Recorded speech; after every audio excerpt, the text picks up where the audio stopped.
इंसान होना बड़ा अजीब है ना? देखिए, हम चांद तक तो पहुंच गए, पर कई बार अपना ही मन नहीं समझ पाते। मतलब जब बात इमोशंस और हमारे बिहेवियर की आती है, तो हम अक्सर कंफ्यूज हो जाते हैं। कभी सोचा है कि हम पता नहीं क्यों किसी से जलने लगते हैं या फिर ऐसे फैसले ले लेते हैं जिनका बाद में सिर्फ पछतावा होता है। सोचिए, किसी के मैसेज का टोन थोड़ा अलग हो या किसी ने बस एक अजीब सा लुक दे दिया और बस हमारा पूरा मूड ही खराब हो जाता है। तो सच ये है कि हमारा बिहेवियर इतना भी रैंडम नहीं है।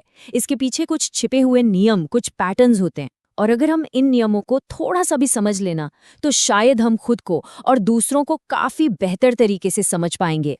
तो चलिए, इन्हीं नियमों की पड़ताल करते हैं। तो सबसे पहला और सबसे बेसिक नियम है तर्कहीनता का सच। अब ये नियम हमें ये बताता है कि हम खुद को कितना भी लॉजिकल क्यों ना समझें, असल में हमारे ज्यादातर फैसले इमोशन से ही लिए जाते हैं। हाँ, पर तर्कहीनता का मतलब पागलपन बिल्कुल नहीं है।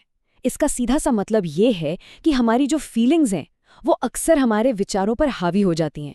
मतलब जब इमोशंस ड्राइविंग सीट पर होते हैं ना, तो हमारा दिमाग सिर्फ उस रास्ते को सही ठहराने में लग जाता है।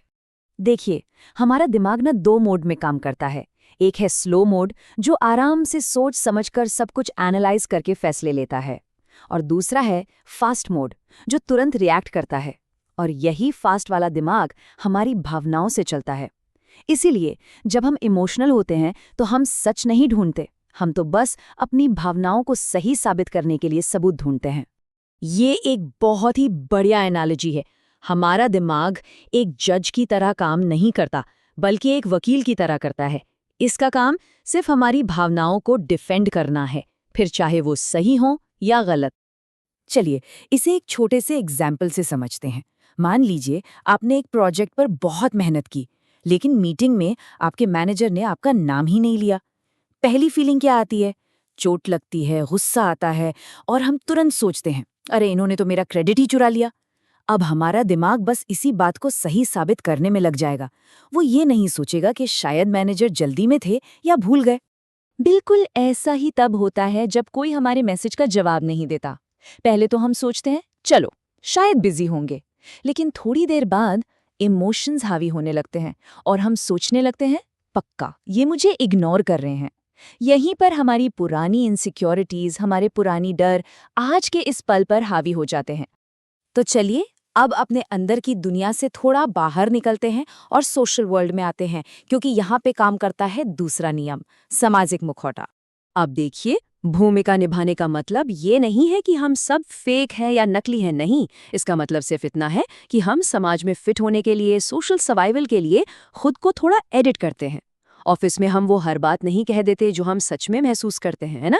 तो ये जो मुखौटा है, ये कभी हमारी सुरक्षा करता है और कभी कभी तो बस एक आदत बन जाता है। ये तो आजकल बहुत ही कॉमन है। सोचिए, एक जूम मीटिंग चल रही है, सब कह रहे हैं हाँ बिल्कुल सही आइडिया है, ब्रिलियंट। लेकिन जैसी मीटिंग खत्म होती है, प्राइवेट चैट पर वही लोग लिख रहे होते हैं, क्या बकवास प्लान था ये। ये पब्लिक और प्राइवेट चेहरे का एक परफेक्ट एग्जाम्पल है। और दिक्कत तब होती है जब हम सिर्फ लोगों के शब्दों पर भरोसा कर लेते हैं। हम उनके मुखौटे को ही असली चेहरा मान बैठते हैं। हम उनकी विनम्रता को ईमानदारी समझ लेते हैं, और फिर जब असलियत सामने आती है तो जाहिर है हमें चोट पहुंचती है। तो सवाल ये है कि लोग ऐसा करते क्यों हैं? खैर, क्योंकि हम सबको एक्सेप्टेंस चाहिए, अपनापन चाहिए। ये मुखौटा हमें एक ऐसी इमेज बनाने में मदद करता है जो हमें लगता है कि दूसरों को पसंद आएगी। असल में ये अक्सर हमारी अपनी इनसिक्योरिटीज और हमारे डरों को छुपाने का एक तरीका ही तो है। लेकिन ये सारी जानकारी सिर्फ दूसरों को जज करने के लिए नहीं है। नहीं, असली शक्ति तो खुद को समझने में है।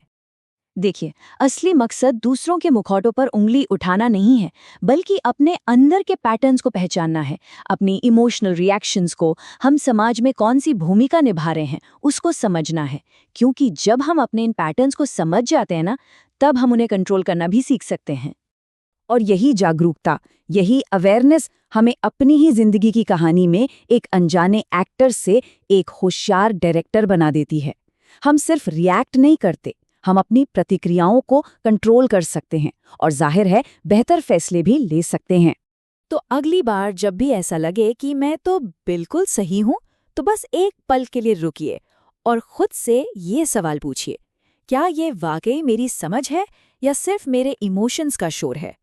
क्योंकि याद रखिए, असली समझ हमेशा शांति से आती है और भावनाएं वो तो अक्सर शोर ही मचाती हैं।